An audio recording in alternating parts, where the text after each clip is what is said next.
Good morning to you guys. Very good morning to everyone. Sabhi ko namaskar. Sabhi ko good morning. Nancy, very good morning to you. Very good morning to everyone. Radha ji, very good morning to you as well. Very good morning to all the persons. Vidhi, very good morning to you. Very good morning to every single student. आप सभी को नमस्कार. आप सभी को good morning. Jyoti, very good morning to you as well. Very good morning to everyone. Mohini, very good morning to you. Very good morning to every single student. Those who are connecting, आप सभी को नमस्कार. आप सभी को good morning.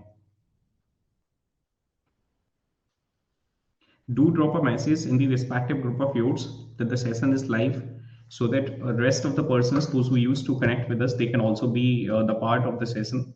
And once all such students are going to be here, we would be starting it. Please do let me know, am I audible and visible to you guys on a very clear cut note or not? Priyanka ji, very good morning to you. Yogesh, very good morning to you. Ansika, very good morning to you as well. Very good morning to all the persons, those who are connected. आप सभी को नमस्कार. आप सभी को good morning. Sweta, very good morning to you. Very good morning to everyone. ठीक है, that's very good. Those who are connecting from the Sankalp batch, do drop a message in the Sankalp batch that the session is live, and those who are connecting from the BPSC, please drop a message that the session is live, and rest of the students, those who have joined us, they can be the part. Khushbu ji, Anjali ji, very good morning to you. Very good morning to all the persons, those who are connecting. आप सभी को नमस्कार. आप सभी को good morning. By the day, in this particular session, I will be having discussion over a brief discussion, and you can say a detailed discussion from the Bihar perspective. I will be having discussion in context of the syllabus of the Bihar, because decoding of the syllabus of the Bihar becomes too important right now. My people, my students are constantly getting stuck up कि sir ये हमें पढ़ना चाहिए, हमें नहीं पढ़ना चाहिए. तो बहुत जरूरी है कि हम इनिशियल बेसिस पर ही ये समझ लें कि हमें क्या पढ़ना चाहिए. और ऐसी ही थोड़ी सी चर्चा मैं आपके साथ करने वाला हूं. सो प्लीज मेक श्योर कि सभी छात्र छात्राएं सेशन का हिस्सा जरूर हो. Aman, very good morning to you. Very good morning to all the persons those who are connecting here. आप सभी को नमस्कार. आप सभी को गुड मॉर्निंग. हम इंतजार कर रहे हैं कुछ और छात्र छात्राओं का. जैसे ही कुछ और छात्र छात्राएं सेशन का हिस्सा होते हैं, हम हमारे सेशन की शुरुआत करेंगे.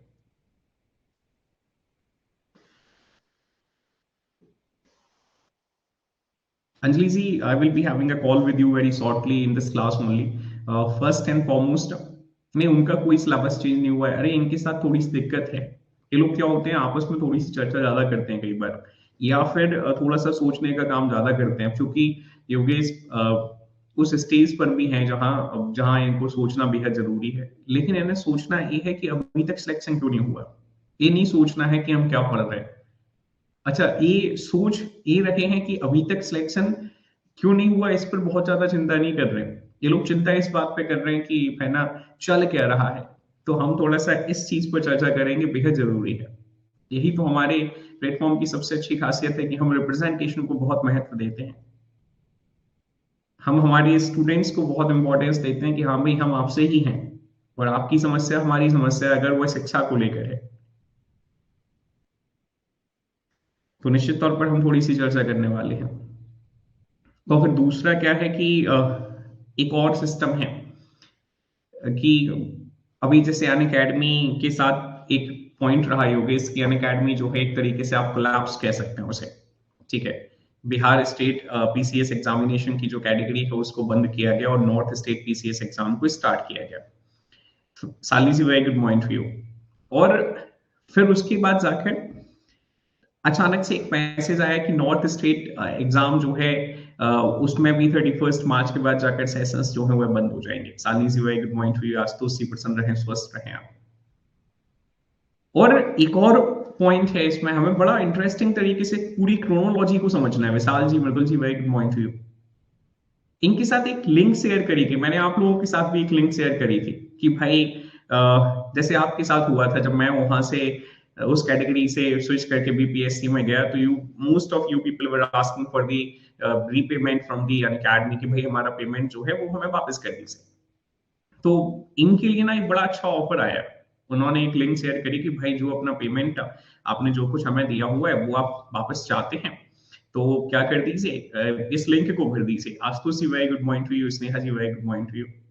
अब चूंकि ये बड़े अच्छे छात्र छात्र हैं जिन्होंने हमें ज्वाइन कर लिया, too devoted, too serious towards their studies. But at the same time, there are lots of other peoples as well, जिनका इन्फ्लुएंस इन लोगों पे खत्म नहीं हो रहा है। ये लोग इतने सारे व्हाट्सएप ग्रुप्स का हिस्सा हैं। मैं मतलब योगेश जी, मुझे बड़ी तकलीफ होती है इस चीज से। Kirti ji very good morning to you, सभी छात्र छात्राओं को नमस्कार। कि समझ से परे है बेटा। देखो, ये जिस स्टेज में आप हो ना, उस स्टेज में दो शब्दों का अगर आपने जीवन में डिफरेंस समझ लिया, Shalini ji very good morning to you, very good morning to all the persons. एक परमार्थी और एक स्वार्थी, अगर आपने इनके बीच का डिफरेंस समझ लिया ना, परमार्थी और स्वार्थी के बीच का, सिलेक्शन का आधा रास्ता वैसे क्लियर हो जाता है। तो मैं सभी एमपीपीएससी के छात्र छात्राओं से भी कह रहा हूँ, बीपीएससी के छात्र छात्राओं से भी कह रहा हूँ, क्योंकि एमपीपीएससी के छात्र छात्र हैं, मुझ में वो अथक ट्रस्ट है आपका, इनका भी अथक ट्रस्ट है। These peoples are also having. तो मुझे अब उम्मीद आपसे है कि आप उस स्टेज पर हैं, हमारे एमपीपीएससी के एस्पिरेंट्स जो 10 12 15 लोगों से चर्चा नहीं करते होंगे। ठीक है। अच्छा, दूसरा, आप तो करते ही नहीं होंगे, जो आपका नहीं है, जो आपके साथ का नहीं है, उससे चर्चा नहीं करते होंगे। एट द सेम, कोई आपको भी बहुत रीच आउट नहीं करता होगा कि यार कोई जो हमारी संस्था का हिस्सा नहीं है वो आपको रीच आउट कर रहा हो। ये एमबीपीएससी वाले छात्र छात्राओं के साथ बड़ा, इनके साथ बड़ी दिक्कत है। मैंने कहा ना, एक व्हाट्सएप ग्रुप में थोड़ी सी चर्चा करते हैं, कहीं पता चलता है कि कोई दूसरा ग्रुप भी बना हुआ है, हाल की हाल लिंक मांग लेते हैं उसकी कि अरे है ना, वो वाले ग्रुप की लिंक भी दे दो, मुझे उस ग्रुप का भी हिस्सा होना है। तो ये 8 10 12 15 ग्रुपों का हिस्सा होते हैं। और फिर इनके साथ एक और समस्या है, फिर ये चर्चा भी करते हैं। अच्छा, ये चर्चा से बचना भी चाहे, क्योंकि अब हमें ज्वाइन करे हुए नहीं, 1.5 महीना हो गया हमारे इस प्लेटफॉर्म पर, अपने प्लेटफॉर्म पर, तो ये थोड़ा सा अभी उतना समझ गए होंगे, मुझे उम्मीद है कि अब दूसरों से थोड़ा सा बचने का प्रयास करते होंगे। तो ये बचने का प्रयास करते हैं, तो दूसरे इन्हें नहीं छोड़ रहे हैं। अब वो दूसरे इन्हें क्यों नहीं छोड़ रहे हैं, उसका रीजन है क्योंकि उन्होंने हमें सब्सक्राइब नहीं किया, उन्होंने हमें ज्वाइन नहीं किया। समस्या एक ही थी कि भाई अन अकेडमी पर पेमेंट दे दिया है, अब कैसे दोबारा पेमेंट दिया जा सकता है। तो अन अकेडमी ने उसके लिए भी क्या कर दिया, तो अन अकेडमी ने उसके लिए भी भाई आपका रीपेमेंट पेमेंट वाला कॉन्सेप्ट जो है वो एक लिंक जनरेट कर दी थी। निवेदिता जी भाई गुड मॉर्निंग टू यू। कि भाई जो अपना पैसा वापस चाहते हैं, रिफंड जो चाहते हैं बेसिकली, तो वो रिफंड के लिए आप अप्लाई कर दीजिए, आपका पैसा वापस आ जाएगा। अच्छा, रिफंड के लिए शालिनी जी, कीर्ति जी, नैन्सी जी, निवेदिता जी और सभी दूसरे छात्र छात्र हैं जो भी अभी पढ़ रहे होंगे ना, उन सब ने अप्लाई किया होगा। लेकिन अब हमें समझना दूसरा पॉइंट है कि रिफंड के बाद क्या किया उस पैसे का। क्या रिफंड के बाद उस पैसे का यूटिलाइजेशन अपनी खुद की शिक्षा के लिए किया, अपने मोबाइल को रिचार्ज करने के लिए किया, अपने दोस्तों पर पैसे उड़ाने के लिए किया, किस कंटेक्स्ट में किया। तो कुछ तो ऐसे बैठे हैं हमारे बीपीएससी के छात्रों में, जिन्हें मैं अनअकैडमी पे पढ़ा रहा था, उनका काम ही यही है कि तुम्हारी संस्था में क्या चल रहा है, तुम्हारा क्या चल रहा है। देखो, मैं बहुत क्लियर नोट पर आपको एक बड़ा अच्छा सा बात बताता हूँ, और आज मैं पूरा सिलेबस डिकोड करूंगा बीपीएससी का। और मैं चाहता हूं कि हमारे जैसे एमपीपीएससी के भी छात्र हैं, नितिन पटेल जी ने हमें ज्वाइन किया हुआ है हैदराबाद से, मैंने आपको बताया हुआ था। तो नितिन पटेल जी के मन में भी कई बार सवाल आ जाते हैं। कंपैरिजन जो है बेटा, कभी दूसरों से नहीं करना है। नितिन जी, हमें ये समझना होगा कि आप एक वर्किंग सेक्टर का हिस्सा हैं। आप अगर इस रिकॉर्डेड सेशन को निश्चित तौर पर देखें तो ये दिमाग में रखिएगा कि आप एक वर्किंग सेक्टर का हिस्सा हैं, और वो जो फ्री बैठे हुए हैं, जो घर पे तैयारी कर रहे हैं, आप उनसे कंपीट नहीं कर सकते अभी। मैंने प्रियंका जी को यही समझाया, प्रियंका जैन जी जो हमारे साथ एमपीपीएससी की छात्र हैं, मैंने उन्हें ये समझाया कि why you are competing yourself with others, why you are having expectation from every single prelims। Her prelim से आपकी एक्सपेक्टेशन क्यों है, आपको ये समझ क्यों नहीं आ रहा कि भाई एक कैलेंडर पे ईयर लिख लो कि 2025 मेरा लास्ट अटेम्प्ट होगा, और मैं 2025 पहला और आखिरी अटेम्प्ट बहुत सीरियस नोट पर दूंगी। हम अभी 2 महीने बाद अप्रैल में प्रीलिम्स आया, तो अप्रैल के प्रीलिम्स से एक्सपेक्टेशन लगा बैठे हैं। अब उसके बाद अभी फिर सितंबर में प्रीलिम्स आएगा, तो हम सितंबर के प्रीलिम्स से एक्सपेक्टेशन लगा बैठे हैं। फिर अगर दिसंबर में आ जाए तो दिसंबर के प्रीलिम्स से एक्सपेक्टेशन लगा रखें। अच्छा, एमपीपीएससी वाले छात्रों के साथ बड़ा तकलीफ है, क्योंकि अभी पिछले वर्षों में ना नोटिफिकेशन बहुत सारे आए, इसी खासकर 2023 में। तो ये क्या होता है, थक जाते हैं बेचारे थोड़ा सा। ये 2-3 महीने पढ़ लेते हैं ना, तो फिर उसके बाद में 10-15 दिन का ब्रेक चाहिए होता है। Prashant ji very good morning to you. कैसा बोले, अरे अभी तो पूरे साल पढ़ा था पीसीएस के लिए, अब 10-15 दिन का ब्रेक लेके, तब तक जब तक ब्रेक लेकर वापस आते हैं तब तक एक नया नोटिफिकेशन आ जाता है। तुम समझो भाई, हर प्रीलिम्स में तुम्हारा सिलेक्शन थोड़ी हो जाएगा। मैं ये सबके कंटेक्स्ट में कह रहा हूं, अगर आप जीवन में ये समझना चाहते हैं, गड्ढा जी very good morning to you, अगर आप इस चीज की एक बेसिक अंडरस्टैंडिंग चाहते हैं कि हर प्रीलिम्स से एक्सपेक्टेशन आपका सिलेक्शन कब होगा, अगर आप इसकी बेसिक अंडरस्टैंडिंग चाहते हैं, तो सबसे पहले ये दिमाग में रखिए कि मेरा कौन सा वाला प्रीलिम्स में टारगेट कर रहा हूं। अब अचानक से कल तैयारी करना स्टार्ट करो और आज कहो कि मैं 2024 का प्रीलिम्स टारगेट कर रहा हूं, तो ये अभी संभव नहीं है। हाँ, हमारे बीपीएससी के छात्र छात्राओं के लिए, ऐसा छात्र जो पिछले 2-3 साल से पढ़ रहा था और फिर उसके लिए बिल्कुल संभव है, लेकिन जो बिल्कुल 2-4 साल से आउट ऑफ कनेक्ट था स्टडीज से, वो कहे कि सर मैं 2024 का प्रीलिम्स टारगेट कर रहा हूं, देखो भाई मुझे बख्श दो, मैं माफी चाहूंगा आपसे, 2025 का टारगेट करो। ऐसे ही हमारे ना एमपीपीएससी के छात्र छात्राओं को, तुम ये हर प्रीलिम से एक्सपेक्टेशन मत लगाओ, अरे इस प्रीलिम्स में तो हो जाएगा, अच्छा अब नहीं हुआ तो चलो 2-4 दिन की, 10-15 दिन की छुट्टी मना लेते हैं, फिर अगले प्रीलिम्स में आएंगे। तुम ना अपने लिए समय निर्धारित करो बेटा, कि मुझे ना 15 महीने देने हैं अपने जीवन के सिविल सर्विसेज की इस तैयारी में। और जब तुम वो 15 महीने सिविल सर्विसेज की अपनी तैयारी में बहुत समर्पण के साथ दे दोगे ना, धीरे धीरे पढ़ोगे, धीरे धीरे, है ना, slow and steady wins the race, ये वाला कॉन्सेप्ट दिमाग में रखो। हालांकि मैं जानता हूं कि ये जो साइकोलॉजिकल बातें होती हैं, NCC very good point two you, या जो ज्यादा प्रैक्टिकल बातें होती हैं वो सबके बस की बात नहीं होती, उनको एक्सेप्ट करना कठिन होता है थोड़ा सा। मान पाना पर कि यार सब कैसे मान सकते हैं सारी चीजों को, सब मान लेंगे तो सबका सिलेक्शन नहीं हो जाएगा। लेकिन आपको मानना पड़ेगा, जब तक आपको अंतःकरण से वो एहसास नहीं हो जाएगा कि हर प्रीलिम्स जो है वो आपके लिए नहीं बना, जब तक आपको अंतःकरण से वो है एहसास नहीं हो जाएगा कि भाई हमारा सिलेबस अभी अधूरा है,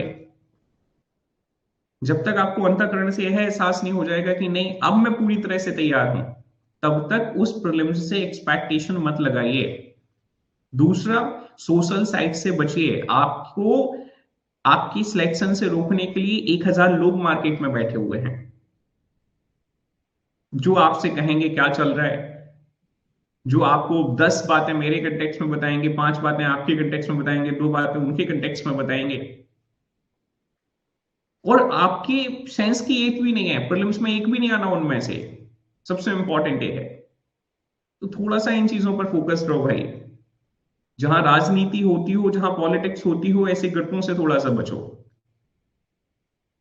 स्वार्थी और परमार्थी के कॉन्सेप्ट में यही याद रखना है कि स्वार्थी बनना है, स्वार्थी बनने वाली उम्र है, परमार्थी नहीं बनना है। दूसरों के परमार्थ में, दूसरों के इंटरेस्ट में काम नहीं करना अभी आपको, ये बेहद जरूरी है।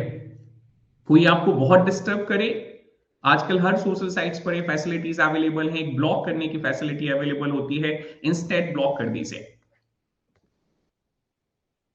दिमाग में ही नहीं रखना है। अब हमारे बीपीएससी के सिलेबस के साथ, बीपीएससी के हमारे छात्र छात्राओं में, मैं आपको एक मैसेज, अंजलि जी ने कल मुझे एक मैसेज शेयर किया हुआ था, कल मैं थोड़ा सा बाहर था, मैं आपको पहले वो मैसेज सुनवाता हूँ, उसके बाद फिर हम आगे बढ़ेंगे और फिर ये जो हमारा बीपीएससी का सिलेबस है हम इस पर चर्चा करेंगे कि क्या कैसा सिलेबस है। बेहद जरूरी है कि हम चीजों को बहुत स्पष्ट लेकर अभी से चल सकें। मेरे पास हर चीज को लेकर एक प्लानिंग है। Whenever I see your notes of prehistory, one thing haunts my mind, that why should I go in detail from point of view of means in history? अब अंजलि जी, हमें सीधा यहाँ आपने ना मीन्स का जिक्र किया हुआ है, आपने कहा कि सर जब हम प्री हिस्ट्री में बहुत डिटेल्स में जाते हैं तो सर हम क्यों ऐसा जा रहे हैं, मेरे मन में वो हॉर्न कर रहा है, मुझे वो आपके पिंच कर रहा है, पिन कर रहा है कि सर मेंस में तो हमें सिर्फ मॉडर्न हिस्ट्री पढ़नी है। अंजलि जी बिलीव मी, मेरे लिए ना 15 दिन की बात है, मैं 15 दिन में मॉडर्न हिस्ट्री पूरी खत्म करा दूंगा, लेकिन आप तैयार हैं क्या 15 दिन में अपने सिलेबस को खत्म करने के लिए? सबसे पहला पॉइंट। दूसरा पॉइंट आपको ये समझना है कि भैया सिलेक्ट मेंस तो तब लिखा जाता है, वो पहला पेपर जनरल हिंदी का हो जाएगा, दूसरा पेपर GS1 का हो जाएगा, तीसरा पेपर GS2 का हो जाएगा, अगला पेपर ऑप्शनल का हो जाएगा, और पहला पेपर हिंदी क्वालिफाइंग हो गया। रेस्ट 900 मार्क्स जो हैं आपके, उसमें जितनी अच्छी समझ आपके पास होगी उतना अच्छा आंसर आप फ्रेम कर पाएंगे। लेकिन वो फ्रेम तो कब कर पाएंगे ना, जब प्रीलिम्स क्लियर होगा। प्रीलिम्स में कहां लिखा हुआ है आप मुझे ये बताइए कि नहीं इसमें मॉडर्न हिस्ट्री आएगा सिर्फ? प्रीलिम्स में कहां लिखा हुआ है ऐसा? प्रीलिम्स में तो आपका सिलेबस, मैं अभी सिलेबस भी दिखाने वाला हूं, प्रीलिम्स के सिलेबस में तो सीधा लिखा हुआ है इंडियन हिस्ट्री। और फिर प्रीलिम्स छोड़ दीजिए, आप मेंस वाले पॉइंट पर आ जाते हैं। क्योंकि हम मेंस की हमने फीस दी है, मेंस के पर्सपेक्टिव से हम चर्चा कर रहे हैं। मैं अंजलि जी आपसे सीधा सवाल यही है, आपका ऑप्शनल सब्जेक्ट कौन सा है? Please do let me no, have you decided for the optional subject at? जल्दी से मुझे कमेंट करके बता दीजिए। देखिए आपके मैसेज का इससे अच्छा, क्योंकि मैंने कहा कि आपका ये जो क्वेरीज है ना, कई कई सारे लोगों के मन में ऐसे जो डाउट्स होते हैं, पब्लिक एडमिनिस्ट्रेशन है, तो कई सारे छात्र छात्राएं ऐसे पढ़ रहे होंगे जो हिस्ट्री पढ़ना चाहते होंगे अंजलि जी की नहीं चाहते होंगे, जिनका सब्जेक्ट जो है ऑप्शनल वो हिस्ट्री हो सकता है। और जब हम हिस्ट्री प्लेटफॉर्म पर लेकर चल रहे हैं तो क्या हम सिर्फ मॉडर्न हिस्ट्री लेके चलेंगे? हमारा, और आप तो निश्चित तौर पे मुझसे चिर परिचित हैं कि मैं क्रोनोलॉजी में ही विश्वास रखता हूं। मेरा सीधा सा काम है और मेरा सबसे सीधा सा बिलीव है कि भाई एग्जैक्टली तो ऑप्शनल सब्जेक्ट जिसका हिस्ट्री होगा उसको हम कैसे एंशियंट हिस्ट्री मॉडर्न हिस्ट्री पढ़ा दें? सीधा सा सिस्टम है ना कि हमें उसे एंशियंट पढ़ाना होगा, हमें उसे मिडाइवल हिस्ट्री पढ़ाना होगा, हमें उसे मॉडर्न हिस्ट्री पढ़ाना होगा। कहाँ लिखा है ऑप्शनल का सिलेबस? पहला पॉइंट। अब दूसरा, एक और पॉइंट मैं आपको बता रहा हूं, इस सभी छात्र छात्राओं के कंटेक्स्ट में अंजलि जी बड़ा अच्छा है, और सभी छात्र छात्राएं कभी भी आपके मन में कोई भी क्वेश्चन हो आप सीधे मुझे मैसेज करिए। आप जानते हैं I am 24/7 available for my peoples. अब इसके बाद जाकर फिर हम जब प्रीलिम्स क्लियर करेंगे तब जाकर यहां पहुंचेंगे। तो आप आराम से पढ़िए, परेशान मत हुई है ना। मैंने 100 सेशंस हिस्ट्री के लिए डिसाइड करे हुए हैं, और 100 सेशंस के बाद जाकर जितना पॉलिटी की अंडरस्टैंडिंग आपके पास थी ना Anjali ji, the kind of polities understanding you was having when we were having discussion over the Unacademy, likewise you will be having an understanding of history as well. अब दूसरा एक और पॉइंट पर आ रहे हैं, history is about the evolution of the human development. This history is about the human evolution, or it's a story of the human evolution. जब हम history की चर्चा करते हैं तो हिस्ट्री क्या है, इतिहास क्या है, तो बोले सर ये जो मानव अस्तित्व है, इस मानव अस्तित्व के डेवलपमेंट का, मानव अस्तित्व के विकास की स्टोरी है, कहानी है। अंजलि जी आज तक सिलेक्शन लोगों का इसलिए नहीं होता क्योंकि वो सीधे आके कहां पढ़ लेते हैं, मॉडर्न हिस्ट्री उठाकर पढ़ लेते हैं। मैंने अनअकैडमी पर आपको ये सिखाया कि क्रोनोलॉजी का कितना इंपॉर्टेंस है जीवन में। क्रम जो होता है वो बेहद जरूरी है। अगर हम मानव अस्तित्व की कहानी को समझना चाहते हैं, मानवता के विकास को समझना चाहते हैं, सोशल इंप्लीकेशंस को समझना चाहते हैं, इकोनॉमिकल इंप्लीकेशंस को समझना चाहते हैं, पॉलिटिकल इंप्लीकेशंस को समझना चाहते हैं, we have to understand the roots. हमें जड़ों को समझना होगा। अगर हम जड़ों को नहीं समझेंगे हमारा सिलेक्शन कभी नहीं होगा। और अंजलि जी शिक्षा इतनी सस्ती जो हो गई ना 4-5 हजार वाली, वो इसीलिए सस्ती हो गई क्योंकि मैं मॉडर्न हिस्ट्री, मैं 5,000 रुपए में 3 महीने में पूरा सिलेबस आपका कंप्लीट कर दूंगा। पूरा प्रीलिम्स का सिलेबस आपका कंप्लीट हो जाएगा, आपको बड़ा अच्छा लगेगा। मैं मॉडर्न हिस्ट्री पूरा 15 दिन में खत्म कर दूंगा। आपने देखा था मैंने 35 सेशन में 70 आवर्स में 35 सेशंस ओनली हमने पूरा हिस्ट्री कंप्लीट कर दिया था। और मैंने तो एंशियंट हिस्ट्री, मिडाइवल हिस्ट्री और मॉडर्न हिस्ट्री आपको पढ़ाया था 2-2 घंटे के सेशंस में। तो इसकी चिंता मत करिए, ये आपका काम नहीं होना चाहिए चिंता करना किसी भी छात्र छात्रा का। अब हम आपके ही मैसेज को आगे लेकर बढ़ रहे हैं, थोड़ा सा इस पर भी सुनिएगा। I mean, in prehistory, when it is not asked in mains. From my point of view, in mains, it is mainly focused from modern history. So why should we? ये हमें समझना है, मेन सिर्फ वही लिखता है जो पहले प्रीलिम्स लिखता है, जो पहले प्रीलिम्स क्लियर करता है। Neha Chaudhary ji, very good morning to you as well.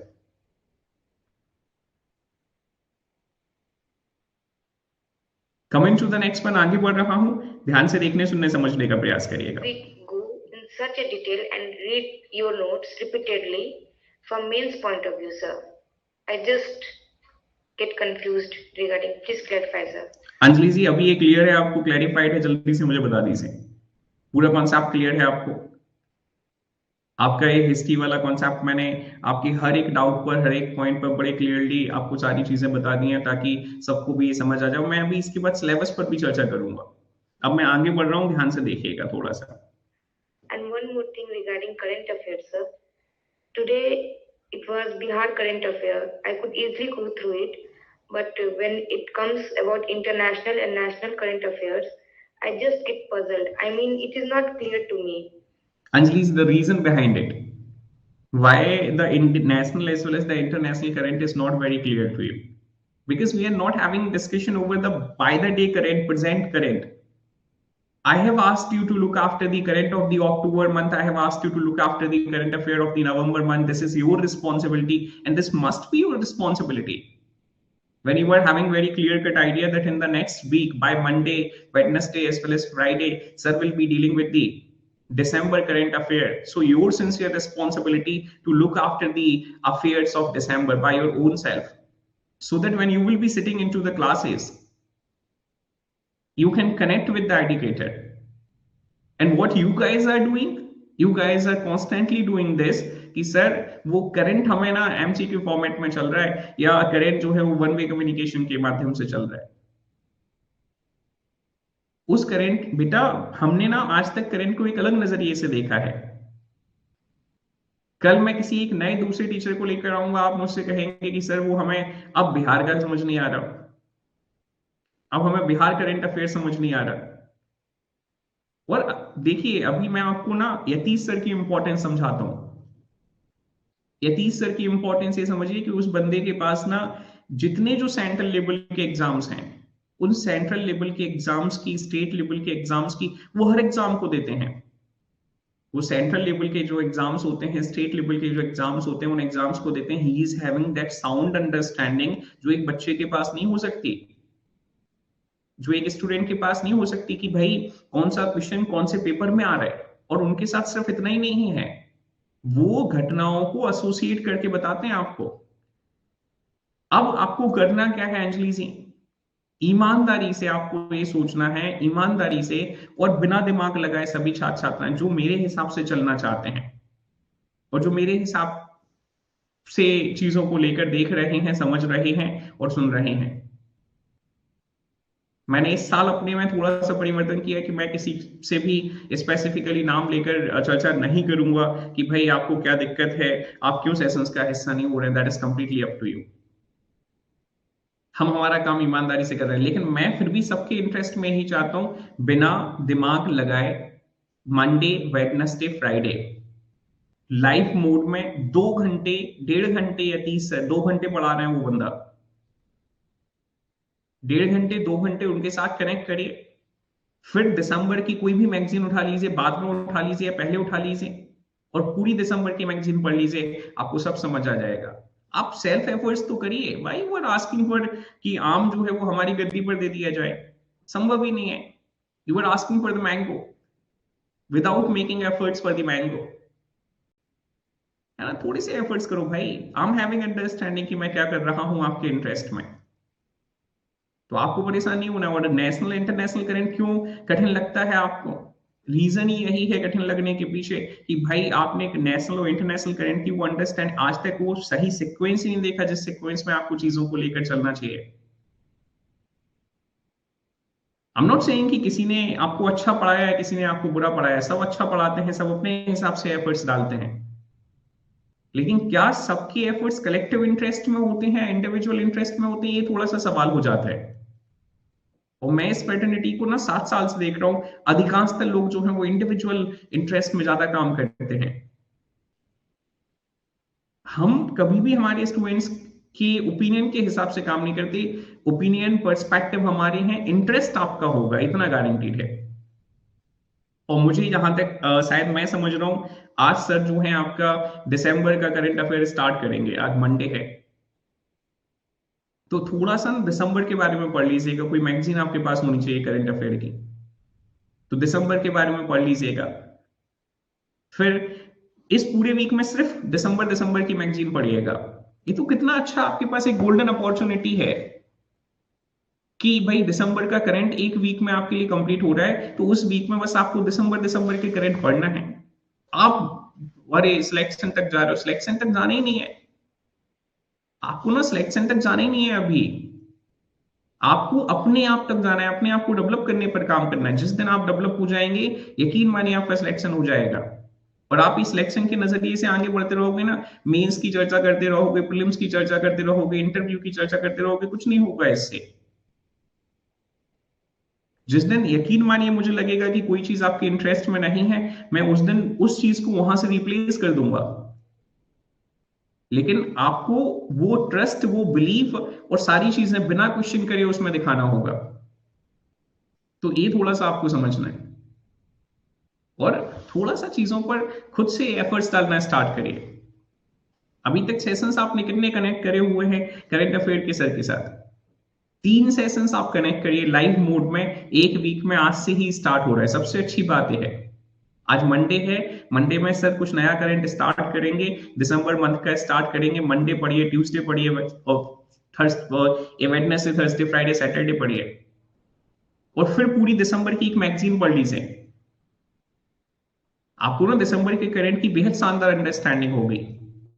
लेकिन एफर्ट्स तो आपको डालने पड़ेंगे, बिना पजल्ड हुए, बिना क्वेश्चन करे, बिना दूसरों से कनेक्ट में आए हुए। क्योंकि आपने देखा तो पिछले साल आपने करंट पढ़ा हुआ था, उसका रिजल्ट क्या हुआ 69 पीएससी में, जब आप पेपर का हिस्सा बने तो। Am I very clear to all the persons those who are connecting with the very same? और अंजलि जी, यकीन मानिए जितने अभी इस प्रीलिम्स में आपके मार्क्स थे, मेरे पास आज भी आपका स्कोर कार्ड है, अभी भी मेरे पास इसी फोन में। मैं आपको गारंटी दे रहा हूं कि उस स्कोर कार्ड में हम एक बहुत पॉजिटिव चेंजेस करेंगे, बहुत पॉजिटिव चेंजेस।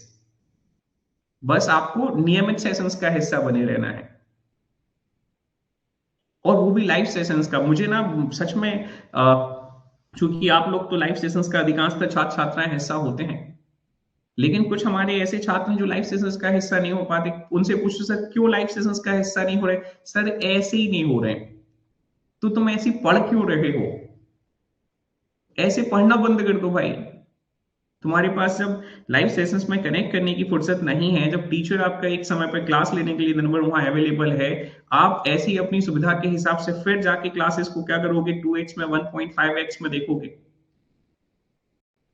हिस्सा ही नहीं बनना चाहते किसी चीज का। दूसरा, ये कंपटीशन की जो भावना है ना, खत्म करो इस चीज को। आपका कंपटीशन सिर्फ आपसे होना चाहिए, आपके कल से होना चाहिए, कि कल आप किस स्टेज पर खड़े हुए थे और आज आप किस स्टेज पर खड़े हुए हैं। आपका वो जो डेस्टिनेशन है, वो जो लक्ष्य है, वो दिमाग में जरूर होना चाहिए कि आप किस शिखर पर पहुंचना चाहते हैं। लेकिन रोज उस शिखर के कंटेक्स्ट में चर्चा नहीं करनी है। उस शिखर की वहां पीक पर पहुंचने के लिए आपको एक प्रोसेस से गुजरना होगा, जिस प्रोसेस को प्रोग्रेस की प्रोसेस कहा जाता है। Am I understood to all the persons with the very same? Futuristic मत बनिए, मटेरियलिस्टिक मत बनिए। ये social sites, WhatsApp, Instagram, Telegram, थोड़ा सा इनसे बचिए। थोड़ा सा उन छात्र छात्राओं से बचिए जो आपको डिस्टर्ब करते हैं। ये आपके दिमाग में बिल्कुल क्लियर होना चाहिए। और रिकॉर्डेड सेशंस हमेशा आपको क्या करेंगे, आप 2 घंटे का रिकॉर्डेड सेशन कैसे देख लोगे एक बार में, जब आप उस सेशन में इंटरेस्ट ही जनरेट नहीं कर रहे हो, जो आपके मन में पहले पर्सपेक्टिव जनरेट हो गए कि नहीं यार, है ना, ये तो कठिन हो रहा है। तो उस सेशन को आप कैसे देख सकते हैं 2 घंटे के लिए? और फिर आप मुझसे कहें कि सर हम तो ऐसे ही, है ना, रिकॉर्डेड देखते हैं। मैं कल एक मैं कल मिनी शिमला में था, तो हमारे कुछ मिनी शिमला से कुछ छात्र छात्राएं हैं, है ना, शिमला नहीं था, मिनी शिमला में था, रात में तकरीबन 11 बजे के आसपास। तो मैंने एक स्टूडेंट को फोन किया, so he was quite busy on the call. तो जैसे उसने मेरा फोन देखा तो इंस्टेंटली उसने, है ना, मुझसे पर चर्चा की, भाई क्यों, क्या चल रहा है? बोले सर बस बढ़िया चल रहा है। तो मैं कि बढ़िया तो ठीक है, एक सेशंस में क्यों नहीं दिखाई दे रहे हो? बोले सर मैं रिकॉर्डेड सेशंस को देखता हूँ। तो मैंने पूछा रिकॉर्डेड सेशंस को क्यों देखते हो? बोले बस सर ऐसे ही रिकॉर्डेड सेशंस को देखता हूँ। आप समझ रहे हैं मतलब ये किस बर्बादी के रास्ते पर हो यार। ऐसे ही कैसे देख सकते हो जब आपके पास क्लासेस हैं, लाइव मोड में अवेलेबल है, टीचर बहुत टाइमली पंक्चुअलिटी के साथ सेशंस डिलीवर कर रहे हैं, तो फिर है ना, खाना भी 8-10 दिन बाद खा लिया करो ऐसे ही। चलिए आगे बढ़ रहा हूं, आज अभी 30 मिनट हो गए। ध्यान से सुनिएगा, आप थोड़ा सा सिलेबस पर भी चर्चा कर लेते हैं, जरूरी है। थोड़ा सा सिलेबस जल्दी से मुझे बताइए, आपकी स्क्रीन पर आपको जो पीडीएफ है विजिबल है? उम्मीद है मुझे विजिबल है।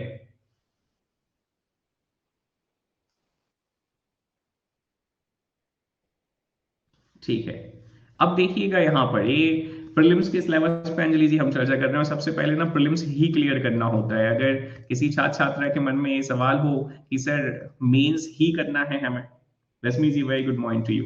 तो ये देखिए यहाँ जब हम प्रीलिम्स के सिलेबस पर चर्चा कर रहे हैं तो हमें क्या नजर आ रहा है, बोले सर हमें हिस्ट्री ऑफ इंडिया नजर आ रहा है, as well as silent features of history of Bihar नजर आ रहा है। और अंजलि जी जब हम साइलेंट फीचर ऑफ बिहार की बात कर रहे हैं तो क्या हमें प्री हिस्ट्री नहीं पढ़नी है? क्या हमें प्री हिस्ट्री नहीं पढ़नी है? थोड़ा सा जूम कर दीजिए, बिल्कुल यार, जूम का ऑप्शन देखना पड़ेगा।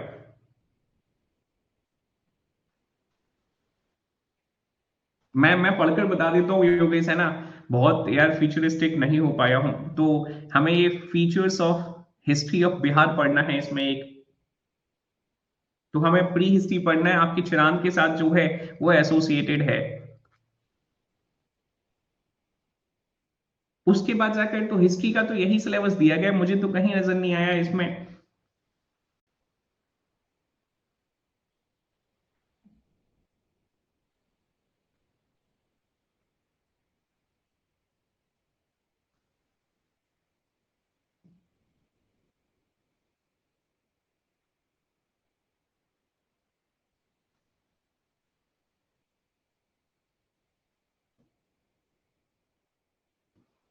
अच्छा हाँ सॉरी, ठीक है ठीक है ठीक है, अभी आपको दिख रहा है? ठीक है ठीक है, मैंने ध्यान नहीं दिया था। छोड़ देता हूँ मैं चीजें, मैं सोचता हूँ चलो ठीक है कोई बात नहीं, है ना, अगर चल सकता है ऐसे तो ऐसे ही चल जाना चाहिए। तो ये नजर आ रहा है आपको? देखिए तो यहाँ उम्मीद है आपको यहाँ नजर आ रहा होगा कि हमें यहाँ एंशियंट हिस्ट्री पढ़नी है, हमें यहाँ मिडाइवल हिस्ट्री पढ़नी है, और हमें यहाँ मॉडर्न हिस्ट्री पढ़नी है। ठीक है,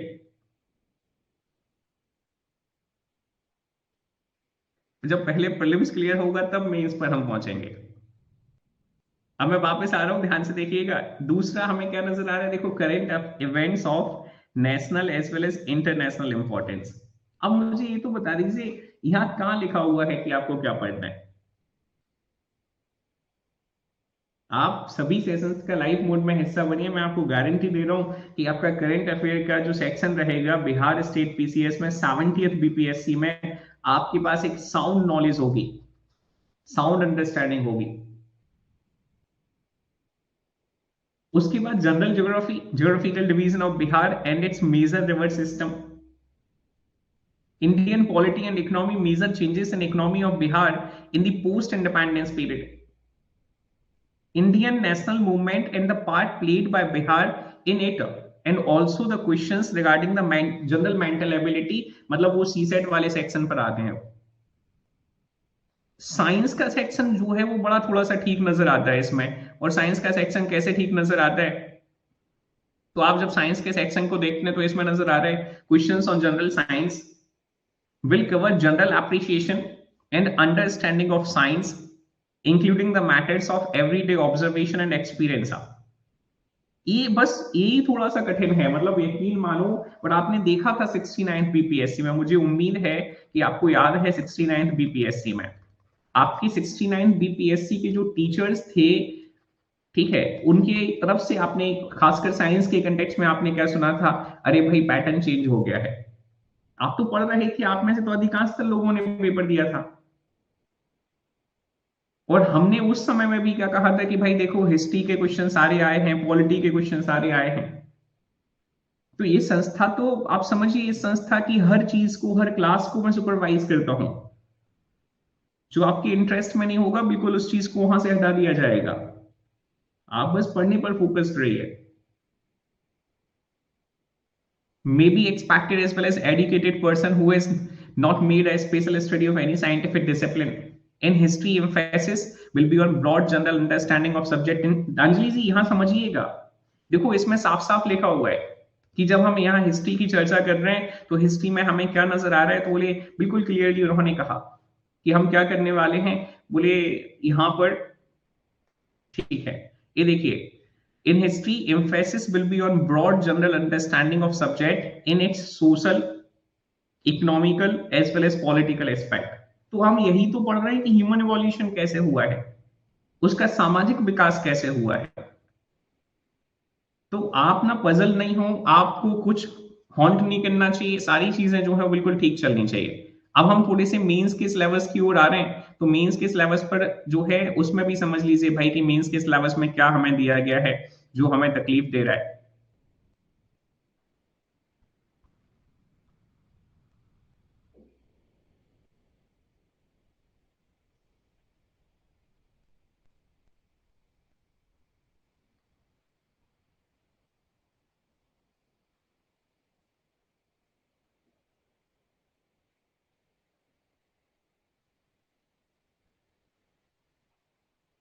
हाँ, ये है हमारे पास मेंस का सिलेबस। और देखिए सबको सबसे पहले तो ये मालूम होना चाहिए कि ये हिंदी है, ये साक्षी मैम आपको पढ़ाएंगी। ठीक है, ये हिंदी का पेपर है, ये साक्षी, हाँ हाँ बिल्कुल, ये साक्षी मैम जो है वो आपको लेकर चलेगी। बहुत जल्द स्टार्ट हो जाएगा आपका, परेशान नहीं होना है आप में से किसी भी छात्र छात्रा को। उसके बाद फिर जब हम इसमें देखने जा रहे हैं तो ये हमारा जो पेपर नजर आ रहा है, यहाँ देखिए modern history of India as well as Indian culture हम निश्चित तौर पर पढ़ेंगे। जब हम एंशियंट हिस्ट्री बहुत डिटेल में पढ़ रहे हैं, मेडावल हिस्ट्री बहुत डिटेल में पढ़ रहे हैं, तो मैंने आपसे इनिशियल बेसिस पर ही इन सेशंस में कहा है कि इस बार मैं हिस्ट्री को एक ऐसे लेवल पर लेकर जाऊंगा, मॉडर्न हिस्ट्री एक अलग तरीके से आपको पढ़ाई जाएगी। इस बार हम governor governor general governor general of India और वाइसरॉय, इसमें हिस्ट्री को नहीं पढ़ने वाले हैं। इस बार जो हम हिस्ट्री को पढ़ने वाले हैं वह हिस्ट्री को हम social developments, economical developments, administrative developments, political developments, इस आधार पर पढ़ने वाले हैं। तो आपको परेशान नहीं होना है। फिर current events of national as well as international importance, आप फरवरी का मंथ आने दीजिए भाई, करंट का जो पैटर्न है वो चेंज हो जाएगा। क्यों? क्योंकि फरवरी में सर जो है ऑलमोस्ट आपका फरवरी तक का, जनवरी तक का करंट कवर कर देंगे। तो जब वो फिर लाइव मोड में करंट आपको पढ़ाएंगे तो ऑब्वियस सी बात है वो आपके साथ टॉपिक्स पर चर्चा करेंगे, वो न्यूज़पेपर्स पर आपके साथ चर्चा करेंगे। अभी वो पुराना करंट आपको पढ़ाने जहां आपसे ये एक्सपेक्टेशन है कि आपने कवर किया होगा। Coming to the second paper, Indian polity, Indian economy and geography of India, the role and impact of science and technology in the development of India, ये आपका पेपर सेकंड हो गया। और इसमें भी paper one modern history of Indian and culture will cover the broad perspective of the country with special reference to the Bihar from about the 19th century. The modern history of Bihar will include the questions on the introduction and expansion of Western education। मैंने अभी यही कहा, अगर आपने मुझे सुना है तो मैंने यही कहा कि इस बार हिस्ट्री को हम एक अलग दृष्टि से पढ़ने वाली हैं। हम social development, administrative development, political development से पढ़ने वाले हैं।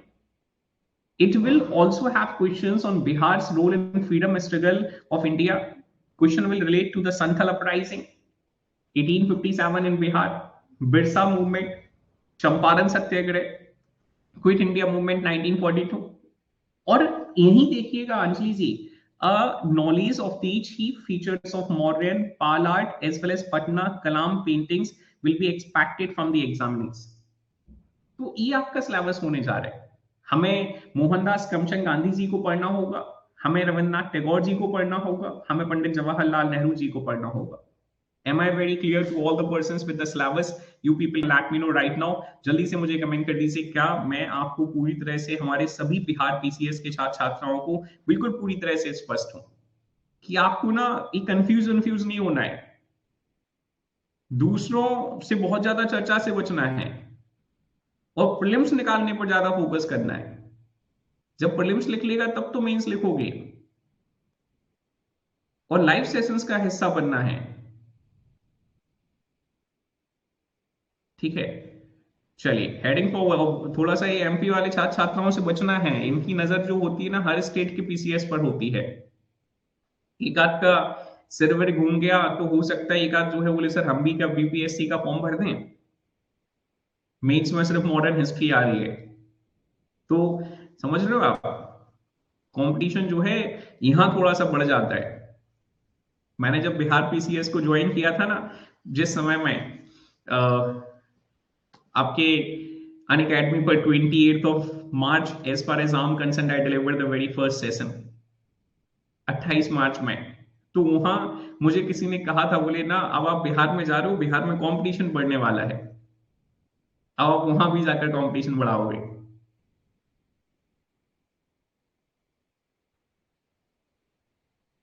चलिए ठीक है, आगे बढ़ रहा हूं, ध्यान से देखने सुनने समझने का प्रयास करिएगा।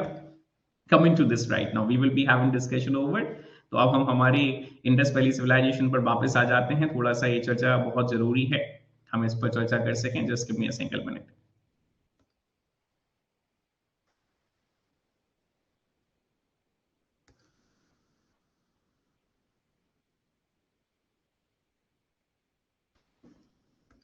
सर फिर तो बीपीएससी का सिलेबस जो है आपको कॉमन प्लेटफॉर्म पर डिस्कस नहीं करना चाहिए था। अरे मैं चाहता हूं कंपटीशन बढ़े। जब कंपटीशन बढ़ेगा अमन जी, तभी तो एक जो वास्तविक डेवलपमेंट है एक स्टूडेंट का वो हो सकता है। जब तक स्टूडेंट लिमिटेशंस में फंसा रहेगा तो वो कैसे बहुत अच्छा जो है वह कर सकता है, आउटपुट दे सकता है। मैं तो चाहता हूं कि सिलेक्शन जो सर्वश्रेष्ठ होगा उसी का सिलेक्शन होगा। Coming to this only right now and we will be having discussion over the Indus valley civilization right now. चलिए, तो हमने एक बेसिक इंट्रोडक्टरी पर्सपेक्टिव से इंडस वैली सिविलाइजेशन को डिस्कस किया था। हमने इंडस वैली सिविलाइजेशन का ये जो ज्योग्राफिकल एक्सटेंट है उस ज्योग्राफिकल एक्सटेंट को समझा था। उसके बाद जाकर इंडस वैली सिविलाइजेशन के ओरिजिन को हमने थोड़ा सा डिस्कस किया था। इंडस वैली एग्जैक्टली है क्या, क्यों इसका नाम जो है वह इंडस वैली ही रखा गया, इस पर हमने चर्चा की थी। और साथ ही साथ हमने जो आर्कियोलॉजिकल डेवलपमेंट्स हैं, तो हमने उन आर्कियोलॉजिकल डेवलपमेंट्स पर चर्चा की थी कि भाई भारत में पुरातत्व को लेकर और पुरातात्विक डेवलपमेंट्स को लेकर किस तरीके से घटनाएं जो हैं वह रही हैं, कौन से इंस्टीट्यूशंस का गठन जो है वह किस पर्टिकुलर समय में हुआ है। हमने 1784, हमने 1861 एट द सेम टाइम 1904 में जब इंस्टीट्यूशंस का गठन हुआ हमने उनको डिस्कस किया। इसके बाद जाकर मैंने आपसे कहा कि भाई इंडस वैली को कॉइन किसके माध्यम से किया गया, तो आंसर था सर जॉन मार्शल ने क्या किया है, इंडस वैली को कॉइन किया हुआ है। यह सिविलाइजेशन किस स्पेसिफिक एज के साथ एसोसिएटेड है, तो यह सिविलाइजेशन जो है वह ब्रॉन्ज एज के साथ एसोसिएटेड है। ये आपके दिमाग में क्लियर होना चाहिए। हमने साथ ही साथ कहा कि ये ब्रॉन्ज एज के साथ साथ एक रिवराइन सिविलाइजेशन भी है, क्योंकि अगर आप देखेंगे तो मोस्ट ऑफ दी साइट्स जो हैं वो किस पर बेस्ड हैं, तो मोस्ट ऑफ दी साइट्स आपकी रिवर्स पर बेस्ड हैं। हमने मेथड्स ऑफ डेटिंग पर चर्चा की, और उसके बाद जाकर मैंने टाइम पीरियड पर आपके साथ चर्चा की कि भाई इसका जो टाइम पीरियड है वो डिबेटेबल है, विच मीन्स जो चर्चाओं का विषय है जिस पर कोई फाइनल कंक्लूजन नहीं है हमारे पास। बिकॉज हम चाहे जॉन मार्शल को डिस्कस करें, अर्नेस्ट मैके को समझें, माधव स्वरूप वट्स को हम डिस्कस करें, Mortimer Wheeler, field service, DP Agrawal, सबकी अपनी अपनी पर्सपेक्टिव है इसके टाइम पीरियड को लेकर। बताएं अंजलि, नेहा जी बताएं। हाँ हाँ बताएं बताएं, आप यू कैन फील फ्री, स्वतंत्र महसूस करें आप।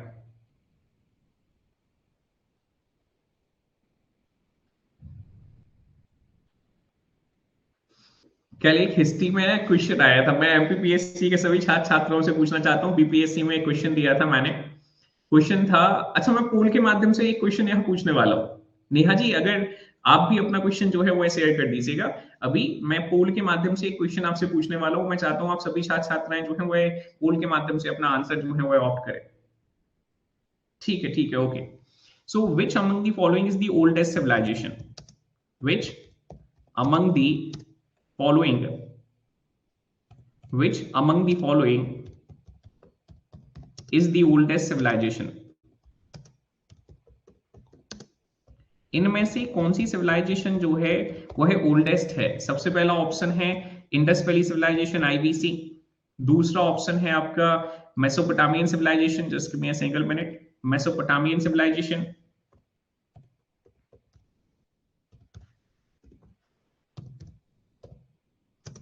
थर्ड आपका आंसर जो है, थर्ड ऑप्शन जो है, माफ कीजिए, थर्ड ऑप्शन है इजिप्टियन सिविलाइजेशन। अगला ऑप्शन जो है आपका वह है चाइनीज सिविलाइजेशन। आपके पास 30 सेकेंड्स हैं और आप एक सही आंसर जो है उसका चुनाव कर सकते हैं भाई। पहले सही आंसर का चुनाव कर दीजिएगा और उसके बाद जाकर नेहा जी मुझे बताइएगा क्या ये वही क्वेश्चन है जिसको आप जानना चाहती थी या सुनना समझना चाहती थी? क्या आपको इसी क्वेश्चन में कंफ्यूजन था? मैं इंतजार कर रहा हूं आप सभी छात्र छात्राओं का कि आप अपना वोट जो है वह कास्ट करेंगे। 24 students have casted their vote at, 25 students have casted their vote at।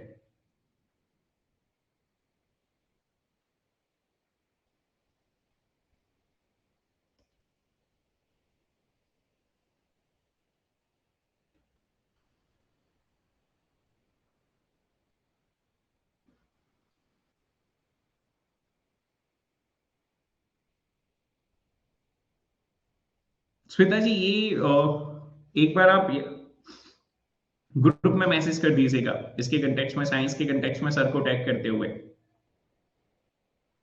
Gaurav sir science लेकर चल रहे हैं, आप गौरव सर को टैग कर दीजिएगा, ठीक है। अब अगर हम देखें यहाँ पर तो हमारे 25 छात्र छात्राओं में से 22 छात्र छात्राओं का कहना है कि सर मेसोपोटामियन सिविलाइजेशन जो है वो है पुराना है, इंडस वैली सिविलाइजेशन दो लोग कह रहे हैं और एक छात्र कह रहा है इजिप्टियन सिविलाइजेशन। तो अब मुझे जल्दी से आंसर कमेंट करके बताइए कि आंसर क्या होगा।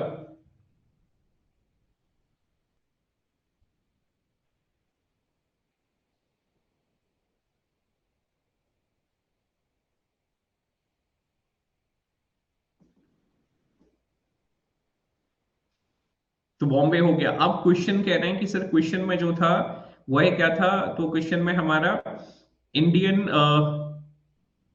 Oldest civilization in India. अच्छा,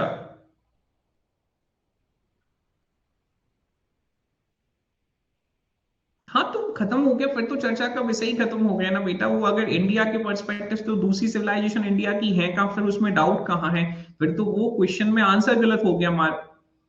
तो इसको इतना परेशान क्यों होना है? उसके लिए आपको खुद पर भी तो थोड़ा सा सेल्फ बिलीफ होना चाहिए। मैंने जो देखा था मैंने उसको मार्क किया है फ्रॉम दी वर्ल्ड्स पर्सपेक्टिव, तो वो आंसर कुछ एरर हो गया होगा। मैंने कहा है कि कोई क्वेश्चन में डाउट हुआ करे उसको वहीं रिपोर्ट कर दिया करो इंस्टेंट। अगर वो इंडिया के पर्सपेक्टिव से था तो इंडिया के पर्सपेक्टिव से हाँ आंसर गलत मार्क हो सकता है क्वेश्चन के कंटेक्स्ट में, आप रिपोर्ट कर दीजिए उस क्वेश्चन को वहां पर। I will definitely look into the report as well. लेकिन ओल्डेस्ट सिविलाइजेशन अगर कभी पूछी जाएगी तो हमारा आंसर क्या होगा? तो ओल्डेस्ट सिविलाइजेशन के कंटेक्स्ट में हमारा हमेशा आंसर जो है वो मेसोपोटामियन होगा। Am I very clear to all the persons? और मैं एक बार ना क्वेश्चन को चेक करूंगा, मुझे थोड़ा सा समझ से परे है कि भाई इंडिया कैसे आ, हाँ नहीं नहीं मैं समझ गया विशाल जी आपकी बात। मैं एक बार फिर भी क्वेश्चन को चेक करूंगा।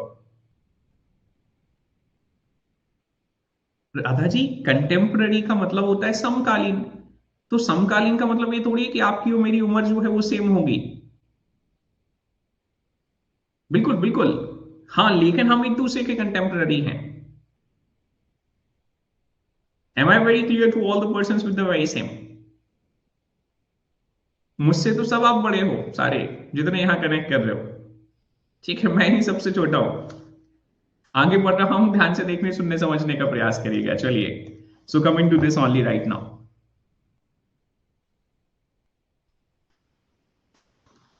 तो हमने इसके बाद जाकर जो है चर्चा की किसके कंटेक्स्ट में हमने चर्चा की, तो हमने टाइम पीरियड के कंटेक्स्ट में चर्चा की।